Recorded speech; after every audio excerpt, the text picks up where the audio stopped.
हरे राम राम राम हरे हरे, हरे कृष्ण कृष्ण कृष्ण हरे हरे।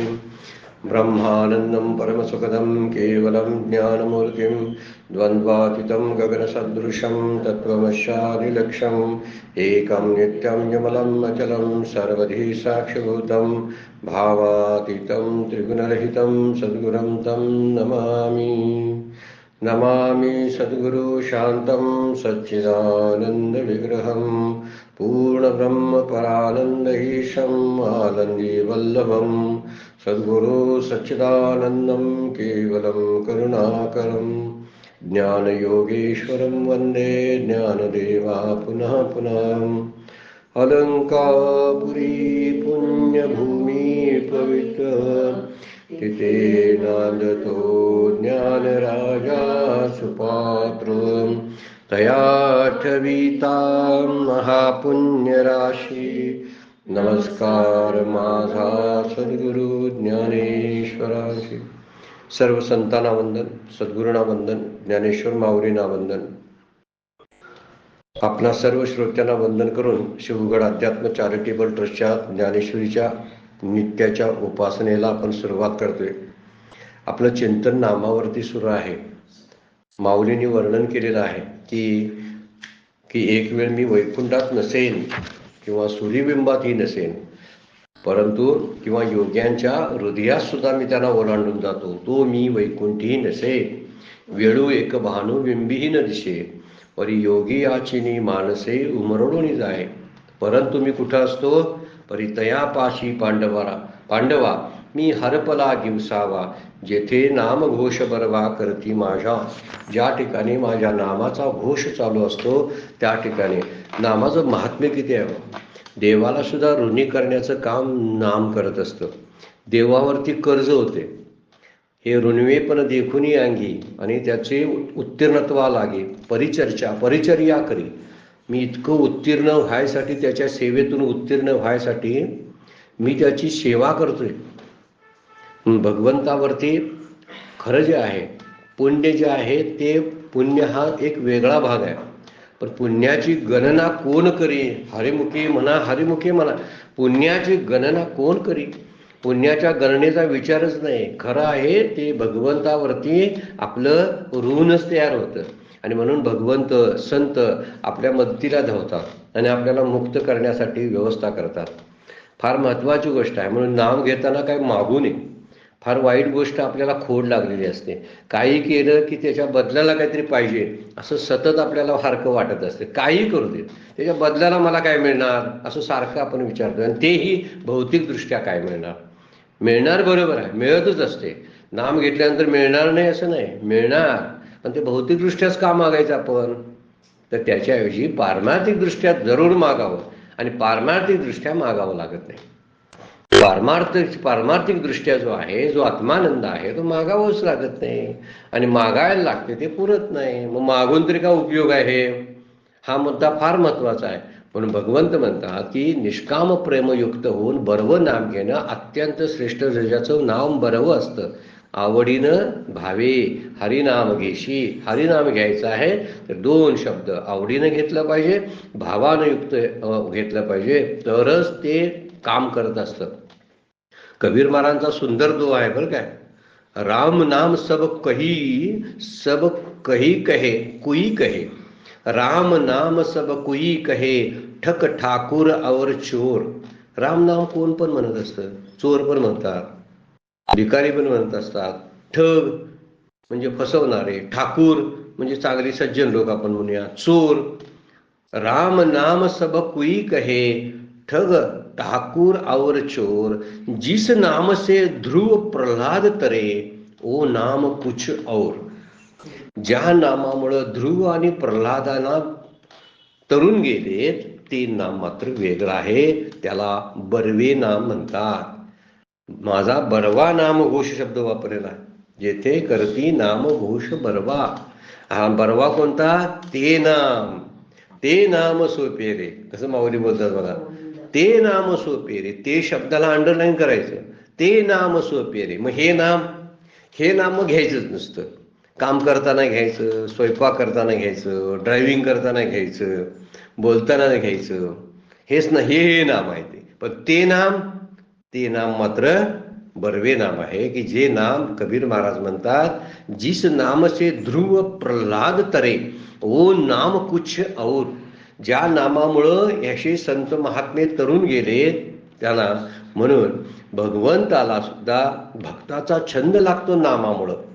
नाम का सतत घ्यायचं पाहिजे, की त्या नामाचा छंद भगवंताला सुद्धा लागतो.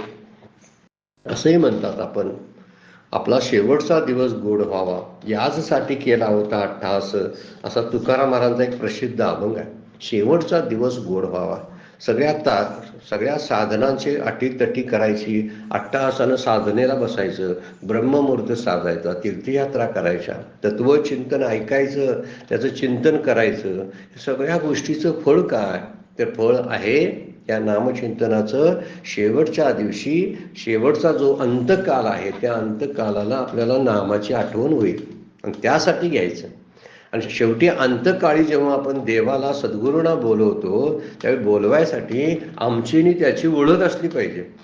नाम हे देव आणि भक्त यांच्यामध्ये ओळख घट्ट करत असतं. चांगली ओळख असली की ते आपल्या बोलण्याला प्रतिसाद देत असतात.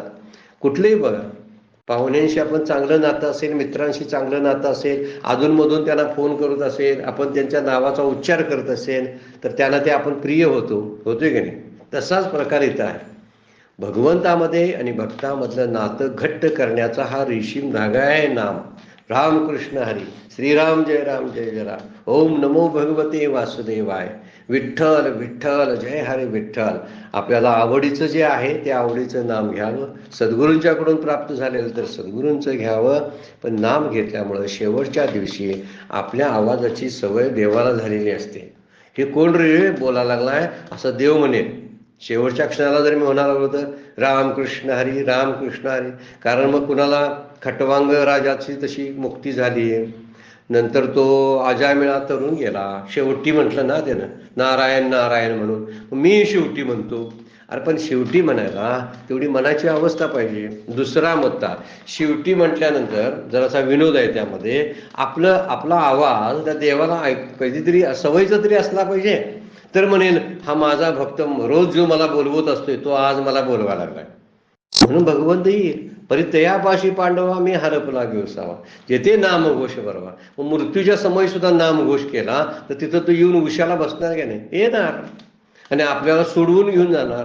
आणि सोडवून घेताना असं नाही, असं बेलवर नाही, जमीनवर नाही, कायमस्वरूपी मुक्तता करणार आहे. हे जामीनवर जाणं आहे. आपण जे रोज मरतोय ना, जन्माला येतो आणि मरतो, हे जामिनावर झालेली मुक्ती आहे. पॅरलवर सोडलेला हा कैदी आहे. मुळात हा कैदीच आहे. आणि कैद म्हणजे हे संसार तुरुंग आहे. ह्या तुरुंगातल्या कैद्याची आमची मुक्ती झाली आपण म्हणतो. अरे पण ती थोड्या काळात थोड्या रजेसाठी असते. त्या कैद्याला काही दिवस रजा देतात बघा आणि पॅरलवर सोडतात.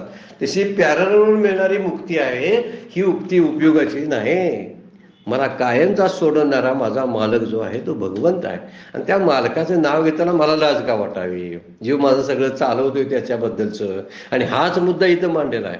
भगवंताला सुद्धा भक्ताचा छंद लागतो. त्याच्या आवाजाचा गोडवा त्याला आवडावं लागतं. तो रामकृष्ण हरी म्हणतो आणि ते त्याला आवडत असतं ते. आणि त्यानं पुन्हा पुन्हा म्हणावं असं वाटत असतं. इतका त्याला छंद लागलेला असतो. आणि त्या छंदापोटी तो भक्ताचं काय करायचं राखत नाही बरं काय. अशा मोठमोठे आलेले प्रसंग संकट भक्तांच्या वरती त्यानं निवारण केलेलं आहे. ते कलत्र हे माझी जाणी जे म्हणलेलं आहे, 12व्या अध्यायामध्ये त्याचं वर्णन केलेलं आहे. ते कलत्र म्हणजे माझे कुटुंबातले एक आहेत जे नाम घेतात. ते काहीशी न लाजे तयाची नेहमी, त्यांचं करायचं काही मी शिल्लक ठेवत नाही. आणि हे करायचं शिल्लक नाही अशी त्यांची प्रतिज्ञा आहे भगवंताची. पण आवडीनं आणि प्रेमानं नाम घ्यायला पाहिजे. नामासाठीच नाम घ्यायला पाहिजे. देवासाठी नाम घेतलं पाहिजे. नामासाठी नाम, देवासाठी नाम. प्रपंचासाठी नाम नाही, प्रपंचासाठी काम करायचं. प्रपंचाचं काम आणि भगवंताचं नाम, ह्या दोन गोष्टी आपण सदोदित लक्षात ठेवल्या तर आपला प्रपंच आणि आपला परमार्थ दोन्ही म्हणून काळ वेळ नाम उच्चारिते नाही, दोन्ही पक्ष पायी उद्धरती. दोन्ही पक्ष शब्दाचा अर्थ आहे आपल्या प्रपंचाच्या चिंता हळूहळू कमी होऊ लागतील किंवा प्रपंच फिका व्हायला लागेल. आणि नंबर 2, परमार्थ जो माझा आहे तो नामामध्ये कडून काहीच न मागितल्यामुळं नाम जे द्यायचं ते देऊन जातं. म्हणून नामाकडे प्रपंच कधी मागू नये, म्हणून काम करून प्रपंच करावा आणि नाम घेऊन परमार्थ करावा. 2 गोष्टी लक्षात आपण कायमच्या ठेवल्या तर नाम हे सर्वश्रेष्ठ साधन आहे. परमपूज्य डॉक्टर काका अलीकडे तरी आमच्या अनुभवातल्या गोष्टी आहेत. देताना फार तत्वचिंतन कुणाला देत नाहीत, तर देताना नामच देतात आणि नाम घेण्याबद्दलचा अट्टहास करतात. सगळेच संत असेच आहेत, नामच घ्या म्हणतात, नामच घ्या. आणि त्या नामामध्ये फार शक्ती आहे, बाकी सगळा विचार करत बसायचं नाही. ते एकदा झालं, घेतलं ना, औषध घेतलं की त्याच्या परिणामाची चिंता आपल्याला करायची आहे काय? नाही. परिणाम काय? रोग बरा करणं. आणि रोग बरा करायसाठी माझा रोग बरा होतोय काय, रोग बरा होतोय काय असं बघायला लागत नाही. औषध घेतल्यानंतर ते रोग बरा करायचं काम चालूच करतंय ते. तसं नाम घेतलं, माझ्या अनंत जन्माचा जो भवरोग आहे त्या भवरोगावर असलेली ज्या सगळ्या खपल्या जमलेल्या आहेत, आवरणं जमलेले आहेत, विक्षेप आहेत, मल आहे, सगळा काढायला सुरुवात करतो. आणि त्यामुळं भगवंत भक्तासाठी धावून येतो. नामासाठी तो सगळं काही करत असतो. जनाबाईचा अभंग फार महत्वाचा चांगला आहे. जनी जाय पाणी असे मागे धावे ऋषिकेशी. जनाबाईच्या आयुष्यामध्ये जनाबाईंना हे सगळं करण्याचं काम भगवंतांनी केलं असं त्यांच्याबद्दल वर्णन आहेत शास्त्रानं. संतांनी त्यांची वर्णन जनाबाईच्या चरित्रामध्ये आपल्याला बघायला मिळतात. जनी जाय पाणी असे मागे धावे ऋषिकेशी सडा सारवण करी. काय वर्णन केले त्यांचं. पाणी भरतो, सडा सारवण करतो त्या जनीसाठी, कारण जनी दाशी होती. संत जनाबाई दाशी होत्या आणि या दाशी म्हणजे त्याला काम खूप असायचं, पण हे खूप काम करायला तो मदत करायचा. का? भक्ताला वेळ मिळायला नको काय, म्हणून तो भक्ताला जास्त पाठीमागे लचांड लावून ठेवत नाही. बरं काय, कायम लक्षात ठेवायचं. आपल्या पाठीमागची लचंड संपायला लागली की समजायचं मला देवानं नाम घ्यायसाठी मोकळं राहायचं असं त्याची इच्छा आहे, मला मोकळं करायचं आहे त्याला नामासाठी. आपण म्हणतोय आपण रिकामा झालो म्हणजे दुसरं काहीतरी उद्योग करत बसतोय. मग रिकामपण या शब्दाचा अर्थ आहे माझ्याकडली लचंड कमी केलीत ना, बरोबर आयत्या वेळी माझं काही कोण शिल्लक राहिली नाही हे रिकामच करणं असतं देवाचं. म्हणून त्यासाठी आपण एक त्यांच्याकडून आलेला हा सिग्नल असतो, तो सिग्नल समजून घेतला पाहिजे. म्हणून भगवंत भक्तासाठी काहीही करायला तयार होतो. जनी जाय पाणी अशी. द्वारकेचा राणा पांडवा घरी म्हणलेला आहे. काय केलं नाही? पांडवांचं काही केलं नाही. सांगा, काही राखलं नाही, सर्व काही केलं. शेवटी विजय प्राप्त करून गेला आणि नीती आणि न्याय या बाजूनं पांडवांना उभा केलं. सगळं केलेलं आहे. भगवद्गीतेसारखं फार मोठं गुह्य अर्जुनाला सांगितलं. का? ऋणवा आहे ना, त्याच्या ऋणात होते. सारखा तो कृष्ण कृष्ण कृष्ण त्याच्या केसातून म्हणे कृष्ण कृष्ण असा आवाज यायचा अर्जुनाच्या. त्यामुळे अर्जुन जास्त प्रिय भक्त होता. सख्य भक्तीचं उदाहरण अर्जुनाच्या बाबतीत बोललं जातं. त्याचं कारणच ते आहे, तो नामधारक होता. म्हणून नामाला फार महत्व आहे. त्याला आवडते देवाला तेच. हरिकथेची आवडी देवा करती सेवा दासांची. तुकाराम महाराज म्हणतात हरिकथेची आवडी देवा. म्हणजे जे हरिकथा ज्या ठिकाणी असते ती फार आवडत असते. म्हणून हरिकथा करावी, हरिकथा सांगावी. जर हरिकथा ऐकून जरी होत असेल तर सांगणाऱ्याला केवढं मोठं पुण्य मिळत असेल बघा. हाही मुद्दा आहे. कारण भगवंत कुणाचंही काही राखत नाही. भगवंत नाथांच्या घरी म्हणजे 36 वर्ष राहिले, नाथांची सेवा केली. 36 वर्षामध्ये म्हणतात 12 वर्ष ते पुराण सांगायचे, भागवत पुराण सांगायचे नाथ महाराज. तर ते श्रोते कोण नसायचे तर श्रोता म्हणून नसायचे. ते 12 वर्षे पुराण ऐकलं, 12 वर्षे कीर्तनात पाठीमागं जे चाल धरायचे आहे, ध्रुपद धरायचं आहे, ते ध्रुपद धरण्यासाठी 12 वर्षे राहिले आणि 12 वर्षे कावडीनं पाणी भरलं श्रीखंडेच्या रूपामध्ये. आपल्याला ती कथा ठाऊक आहे. श्रीखंडेच्या रूपामध्ये आजही त्या रांजणमध्ये एकनाथ षष्ठीला म्हणे ते रांजण भरतं, इतर दिवशी ते रांजण भरत नाही. ते षष्ठी दिवशीच भरतंय. का? श्रीखंडे आणून पाणी ओतायचं त्यामध्ये आणि मगच रांजण भरायचं. ते आजही ते म्हणे रांजण भरलं जात नाही, कुणी किती पाणी जरी ओतलं तरी. याचा अर्थ असा आहे की श्रीखंड्यानं 12 वर्ष नाथांची सेवा केली. का नाथांची सेवा केली? नाथांना रिकामं केलं. नाथांच्या हातून भागवत पुराण लिहिलं गेलं. एकादश स्कंदावरती जे लिहिलेलं आहे एकनाथी भागवत 18,000 ओव्यांचा ग्रंथ त्यांच्याकडून पूर्ण करून घेतला. रुक्मिणी स्वयंवर, नाथांचे अभंग, गवळणी, भारुड, हरिपाठ, केवढं मोठं वाङ्मय हे कधी केलं नाथाने? तर त्यांना मोकळं केलं देवानं, त्यांना बुद्धी दिली देवानं, कारण ते भगवंताच्या सेवेत होते म्हणून, सतत नामधारक होते म्हणून. एका जनार्दनी सर्व नाशिवंत, एकची शाश्वत हरिनाम, असं नाथ महाराज म्हणतात. एकची शाश्वत हरिनाम, दुसरं शाश्वत जगामध्ये दुसरं काही नाही.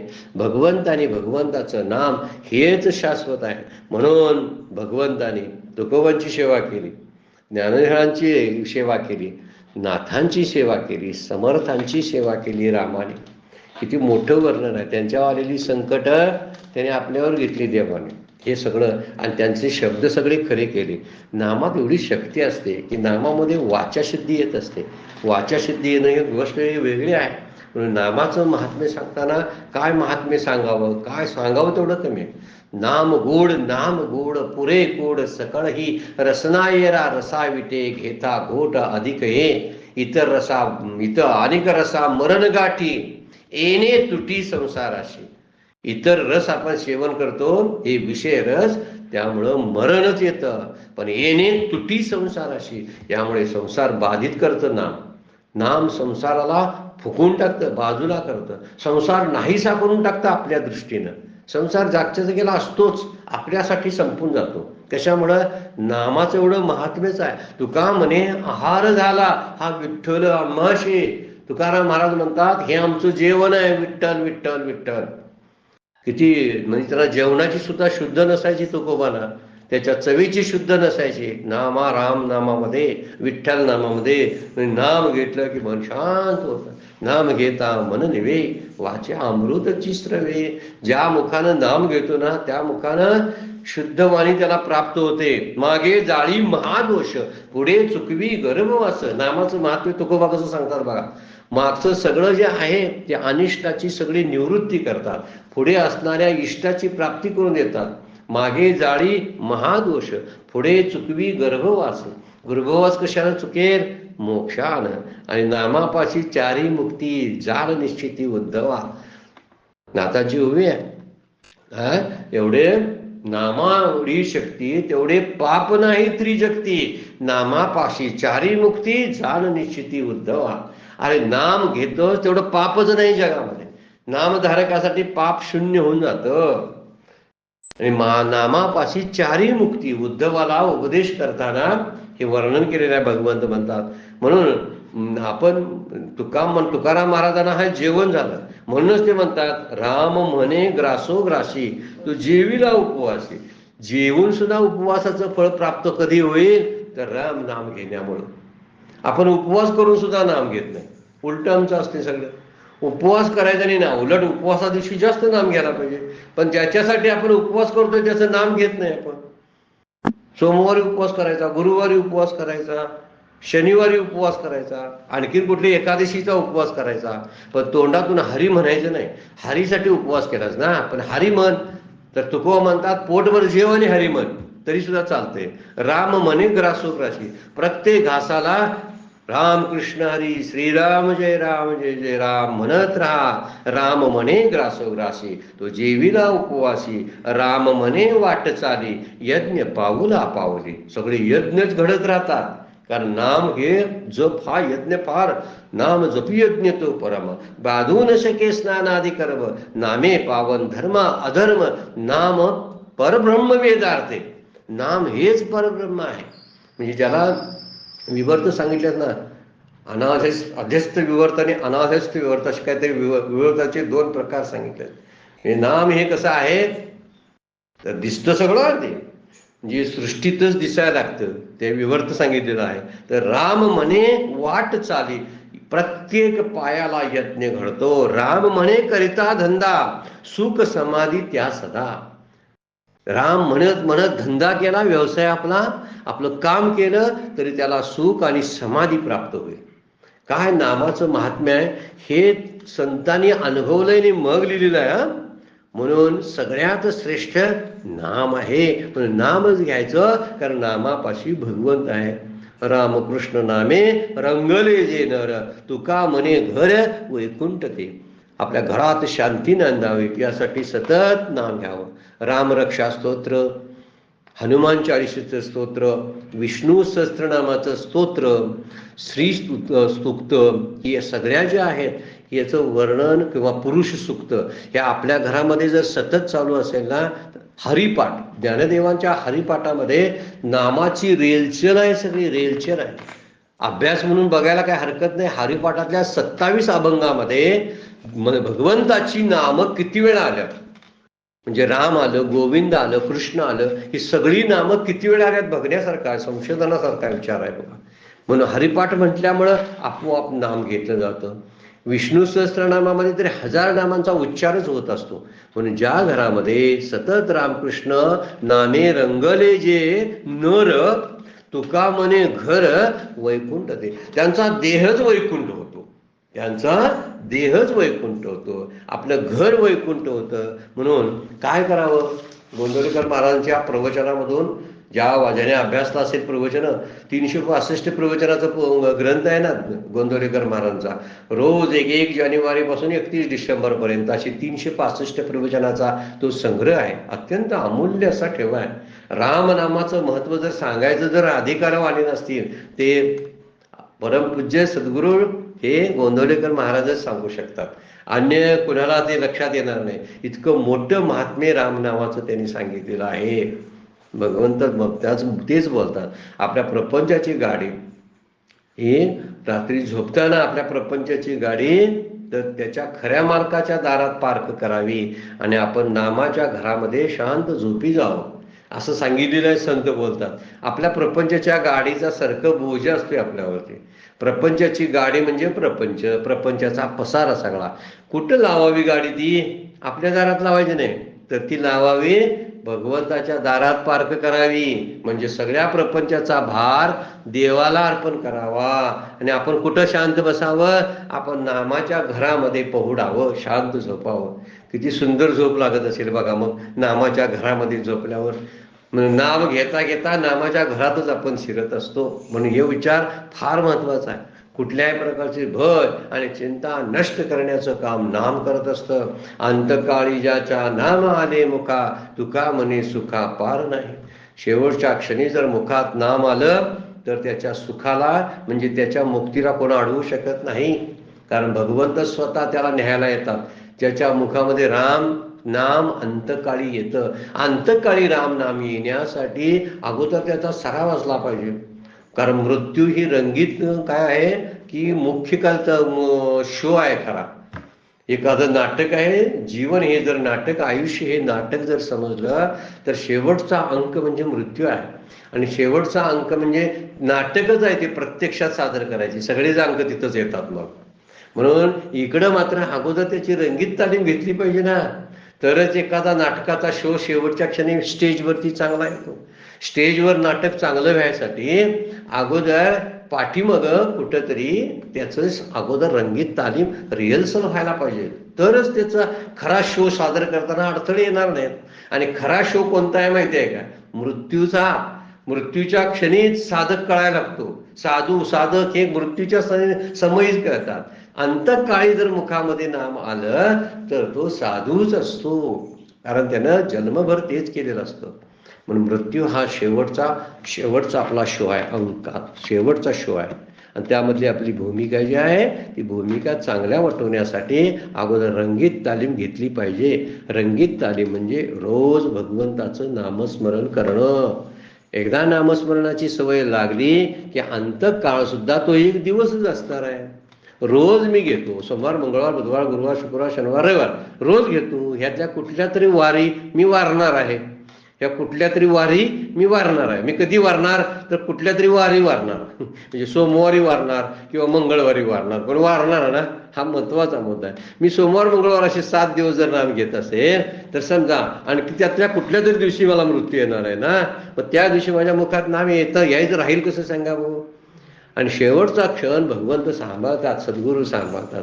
ज्यानं सेवा केली त्याचा शेवटचा क्षण सुद्धा सांभाळत असतात. म्हणून यमाची सगळी भीता, यमदूत येतील कशाला सांगा.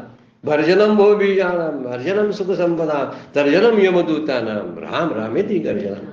एक नुसतं राम नाम गर्जना केल्यामुळं 3 फायदे होतात. भर्जनम भो बीजानाम, माझं जन्म मरण संपून जातं.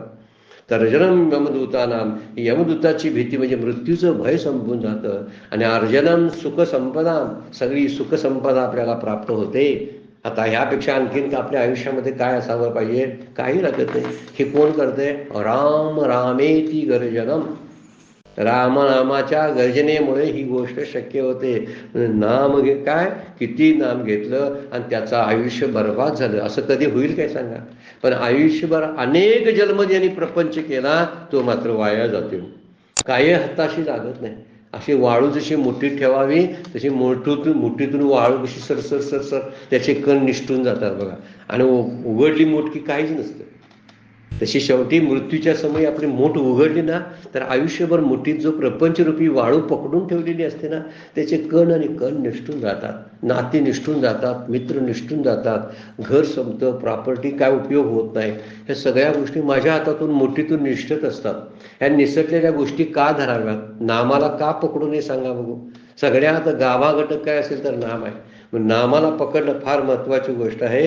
म्हणून काही झालं तर नाम आपल्या मूळ गोष्टीवर आणून आपल्याला ठेवत असतं.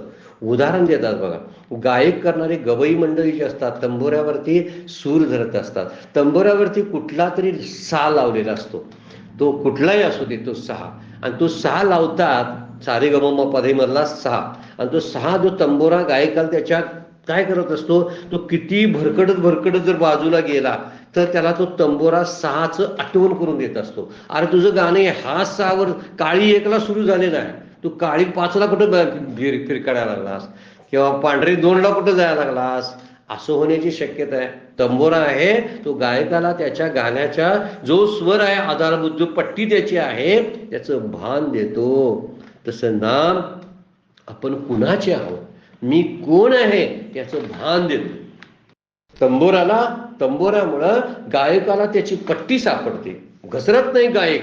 तसा साधक सुद्धा नामामध्ये मी कोण आहे त्याला कळायला लागतं. खरं जो आहे उत्कर्ष, खरा साक्षात्कार ज्याला आपण म्हणतो त्या आपण कोण आहे हेच कळून घ्यायचं आहे. आणि आपण कोण गवून घ्यायला आपण कुणाचे नाही हे नाम सांगत असते. मी कुणाचा नाही हे अगोदर कळायला पाहिजे. म्हणजे मी कोण आहे हे कळायला लागेल. मी आहे कुणाचा? संतांचा. मी आहे भगवंताचा. माझं कोण आहे? भगवंत आहे. माझं कोण आहे? संत आहे. मी कुणाचा नाही, मी प्रपंचाचा नाही, मी घरादाराचा नाही, मी जगाचा नाही. हे सगळी चिंतन जे आहेत आपल्याला योग्य मार्गाला आणायला नाम कारणीभूत असतं. म्हणून सतत नामात राहावं. म्हणून नाम घेतलं की कुठं वाया पण कुठं जाईल. प्रपंच केला तर वाया जातो. नाम घेता वाया गेला ऐसा कोणी ऐकिला. तुकाराम महाराजांचे चप्पल असे उपदेश आहेत. नाम घेतलं आणि वाया गेला असा कधीही ऐकायला मिळणार नाही. इतकं नामाचं महत्व आहे. आणि प्रपंच केला आणि वाया गेला नाही असा तरी कुणी ऐकिला सांगा बघू? नाहीच ऐकलं. प्रपंच केला आणि नुसताच प्रपंच केला वाया गेला. पण प्रपंचाबरोबर देवाला ओळखलं, स्वतःला ओळखलं, नामाचं माध्यम वापरलं, तोच फक्त तरला. म्हणून काय असं ना मनात नसे ना पण म्हणत राहावं सारखं. काय म्हणायचं आपलं मनात येत नाही, देवाची प्रतिमा येत नाही, पण तोंडानं म्हणायला काय झालं? रामकृष्ण हरी, श्रीराम जय राम जय जय राम, श्रीराम जय राम जय जय राम, श्रीराम जय राम जय जय राम. सतत सतत सतत सतत सतत काही करत असताना म्हणायचं. तुकाराम म्हणतात नसू देत म्हणा, नसे तरी मनी नसो. काय म्हणतात तुकाराम महाराज बघा, नसे तरी मनी नसो, वाचे तरी वसो. किती सुंदरसा तुकडा आहे बघा. नसे तरी मनी नसो, वाचे तरी वसो. म्हणजे काय संसारामध्ये आपण असलो तर मनात येत नाही. तो मनात सगळा संसार आहे.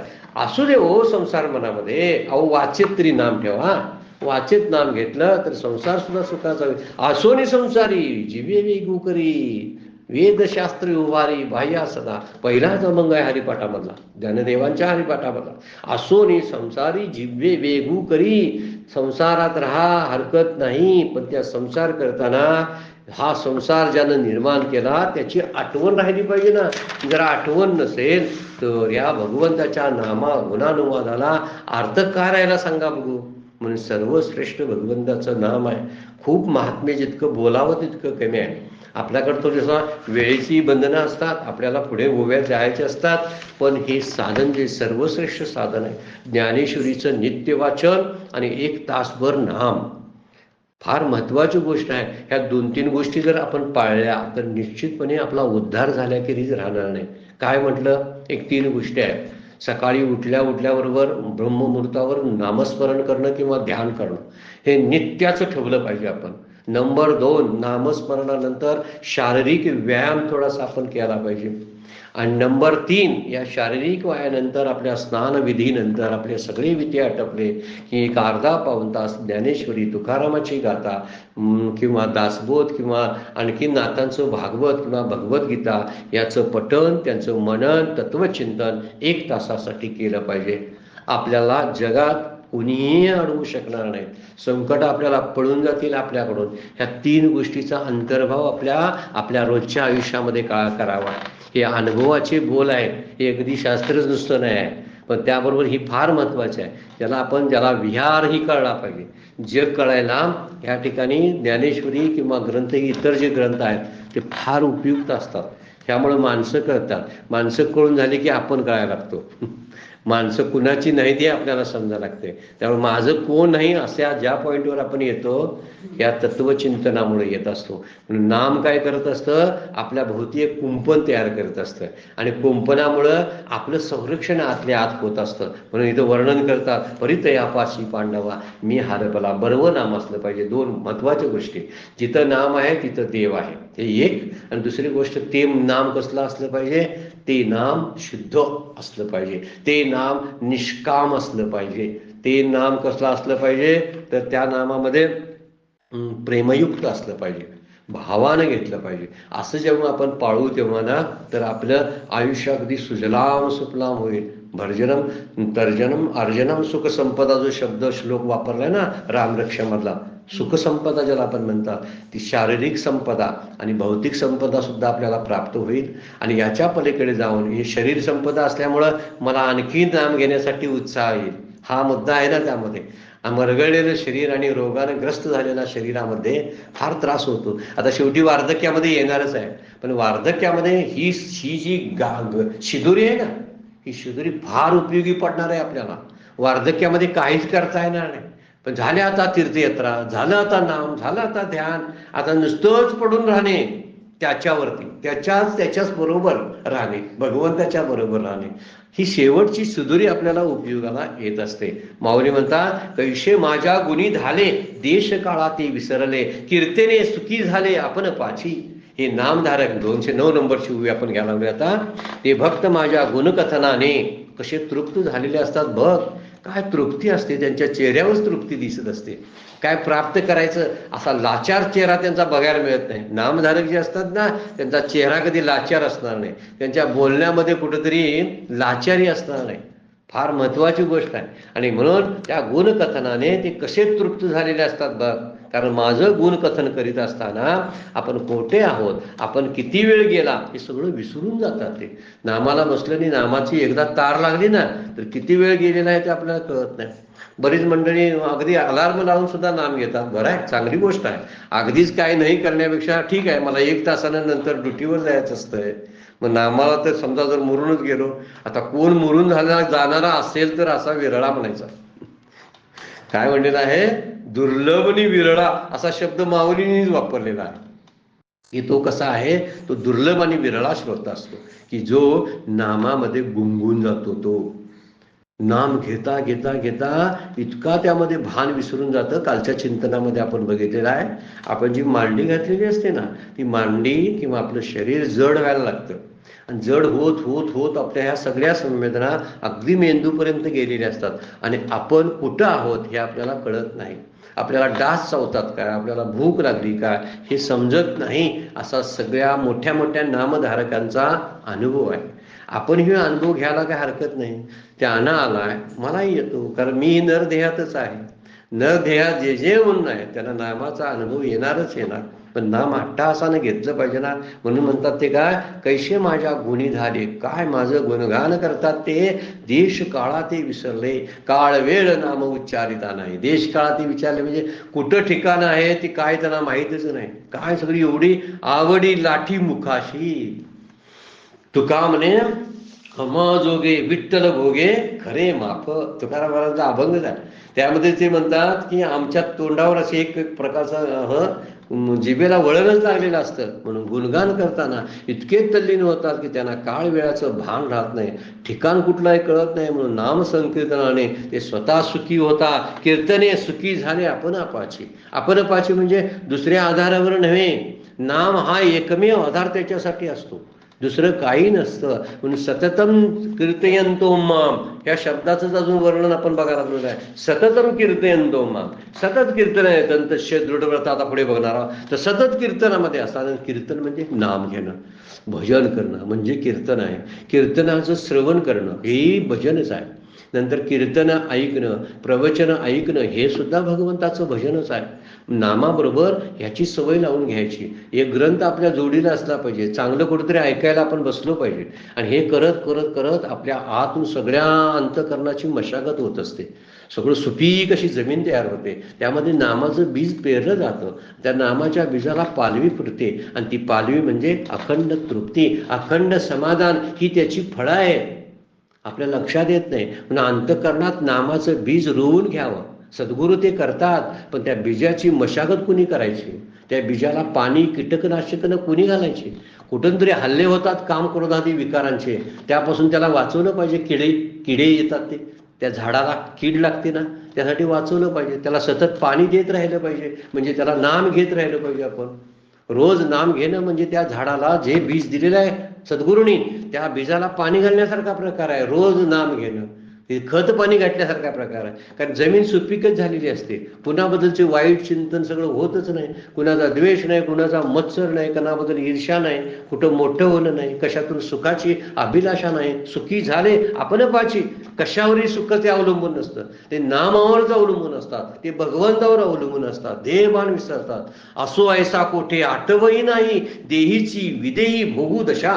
तुकाराम महाराज बोलतात, देहीची विदेही भोगू दशा. मगाशी म्हटलं ना, मांडी घातल्यानंतर आपले पाय आहेत, आपल्याला पोट आहे, याचं भान राहत नाही. हे आता खरोखर आपण अनुभव घेऊन पाहावं. म्हणून थोडंसं आसन शिकलोच पाहिजे. आपण असं बसायला शिकलो पाहिजे. आता बरीचशी वृद्ध मंडळी असली तर त्यांना खुर्चीवर बसून करावं, पण ते खुर्चीवर बसून त्यामध्ये हे सगळं भान देहाचं कमी झालं पाहिजे. म्हणून म्हणतात, असो ऐसा कोठे आठवही नाही, मी कुठं आहे मला माहीत नसतं. देहीची विदेही भोगू दशा. देह विदेह रूपात जातो, म्हणजे देह असून सुद्धा नसल्यासारखा होतो.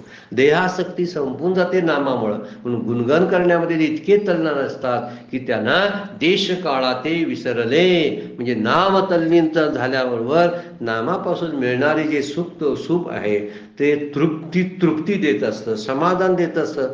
आणि सुखरूप हरी जसा सुखरूप आहे तसे त्याला सुखरूप करतात. आठव नाटव गेला भावाभाव, झाला स्वयंमेव पांडुरंग. आपण पण तो देवच होतो. नाम घेता तो नामरूप होतो. हा मुद्दा फार महत्वाचा. नामामध्ये तल्लीन होणं ही फार वेगळी गोष्ट आहे बरं का. आणि सजासजी आपल्याला भेटत नाही ही गोष्ट अशी होणं. म्हणून आठव नाठव गेला भावाभाव, झाला स्वयंमेव पांडुरंग. पांडुरंग ध्यानी, पांडुरंग मनी, जागृती स्वप्नी पांडुरंग. अनेक दुसरे मज नाही आता, अशी अभंगाची सुरुवात आहे का. अनेक दुसरे मज नाही आता, नेमिली या चित्तापासून या. पांडुरंग ध्यानी, पांडुरंग मनी, जागृती स्वप्नी पांडुरंग. असा तो अभंग आहे. म्हणून तो अभंग बघायला काय हरकत नाही. तर सर्व सुखाचा जो कंद आहे असा जो पांडुरंग, तो पांडुरंगाचीच प्राप्ती होते. सारखं पांडुरंग पांडुरंग, नारायण नारायण, विठ्ठल विठ्ठल, राम राम, कृष्ण कृष्ण म्हणल्यामुळं देहच कृष्ण रूप होत असतो, मन कृष्ण रूप होत असतं. आणि हे कृष्णरूप झालेलं मन जे आहे ते सर्व सुखाचंच केंद्र बनतं. कारण तो सुखरूप तो पांडुरंग आहे. सुखरूपायचा तुझ्या कोण सांगा माझ्या पांडुरंगासारखा, तुकाराम महाराज म्हणतात. तो सुखरूप आहे, मला सुख करणार का नाही. म्हणून कीर्तने सुखी झाले आपण पाचे, तो मलाही सुखी करतो. कारण नाम कसं आहे, अत्यंत व्यापक आहे. नाम अत्यंत सूक्ष्म आहे. सूक्ष्म जेवढं जेवढं म्हणून असते तेवढंच व्यापक असतं. लक्षात घ्या, जे सूक्ष्म असतं ना तेच व्यापक असतं. सगळ्यात सूक्ष्म आकाश आहे बघा, म्हणून व्यापक आहे ते. सगळ्यात सूक्ष्म आकाश आहे आणि म्हणून आकाश व्यापक आहे. त्याच्यापेक्षा थोडासा वायू, त्यापेक्षा तेज, त्यापेक्षा पाणी, पाण्यापेक्षा पृथ्वी. कशी जड जड जड जड होत आलीत बघा. सगळी स्थूल स्थूल होतात. पृथ्वी स्थूल, त्याच्यापेक्षा पाणी जरासं व्यापक असं पसरते सगळीकडे. पृथ्वी पसरते का बघा, नाही. तसं पाणी व्यापक होते बघा. भांड्यात घातलं सगळ्या तळात कोपऱ्यात कोपऱ्यात जाऊन बसते बघा. तसे एखादी माती घातली समजा, तिथे कोपऱ्यात जाणार नाही. किंवा दगडाचा चुरा टाकला, मातीत जात नाही ना. ती पृथ्वी आहे, ती पृथ्वी पसरत नाही, व्यापक नाही, ती सूक्ष्म नाही, त्यामुळे व्यापक नाही. पाणी मात्र व्यापक आहे. व्यापक त्याच्यापेक्षा तेज व्यापक आहे. त्याच्यापेक्षा प्रकाश जो आहे ना तो प्रकाश कोपऱ्या कोपऱ्यात जातो. त्याच्यापेक्षा वायू, वायू तरी साक्षात भगवंताचं रूप मानलेला आहे. वायू व्यापक आहे आणि व्यापक सगळ्यात व्यापक ज्याच्यात वायू सुद्धा झोपायला जातो असं आकाश व्यापक आहे. आणि असं म्हणतात आकाशापेक्षा व्यापक काय आहे, आत्मा म्हणजे नाम. आकाशापेक्षा व्यापक काय आहे, नाम आहे. म्हणून नाम व्यापक आणि सूक्ष्म आहे. पृथ्वीपेक्षा पाणी व्यापक आणि सूक्ष्म आहे. पाण्यापेक्षा तेज व्यापक आणि सूक्ष्म आहे. तेजापेक्षा वायू व्यापक आणि सूक्ष्म आहे. आणि वायूपेक्षा आकाश व्यापक आणि सूक्ष्म आहे. आणि आकाशापेक्षा व्यापक आणि सूक्ष्म काय असेल तर नाम आहे. ज्ञानदेव से निवृत्तीसी चाड, गगनाहुनी वाढ नाम आहे. तुका आकाशा एवढा, काय म्हणतात, अनुरेनुया तो कडा. कसा किती अनुरेनुपेक्षा तो कडा, पण मोठा झाला तर तुका आकाशा एवढा. नामाचं वर्णन आहे बरं काय. तुका जो शब्द वापरलाय ना हो नामाच्या संदर्भातला आहे. म्हणून तुझं स्थूळ म्हणू की सूक्ष्म रे, माऊली म्हणतात. तुला काय म्हणू, स्थूळ म्हणू की सूक्ष्म रे. स्थूळ सूक्ष्म एक गोविंद रे. म्हणून आपण तेवढं व्यापक आणि सूक्ष्म व्हावं लागते. नाम आपल्याला व्यापक आणि सूक्ष्म करतं आणि त्या व्यापकाशी आपली गट्टी जोडून देत असतं. म्हणून सतत व्यापक. म्हणून ह्या सगळ्याचा विचार जो आहे सगळ्यात सोपं नाम संकीर्तन आहे. साधन पै सोपे, जलतील पापे जन्मांतरीची. त्यामुळे सुखाचा आपल्याला प्राप्त होतो. कैसे माझ्या गुणी झाले आणि देश काळाती विसरले. कीर्तने सुखी झाले आपण पाची. आपलं आपण सुखाची संधी या नामामुळं प्राप्त होते. आणि थोडंसं नामावरती असणाऱ्या एक दोन ओव्या आपण बघत जाणार आहोत. त्यानंतर पुढच्या एक दोन ओव्या आणि नामाच्या संदर्भातल्याच आहेत, बघूया. आजची वेळ संपलेली आहे. आजची सेवा सद्गुरूंच्या चरणी, भगवान ज्ञानेश्वरांच्या चरणी अर्पण करून विराम घेऊया. पुंडलीक वरदाय विठ्ठल, श्री ज्ञानदेव तुकाराम. विठ्ठल विठ्ठल जय हरी विठ्ठल, विठ्ठल विठ्ठल जय हरी विठ्ठल, विठ्ठल विठ्ठल जय हरी विठ्ठल, विठ्ठल.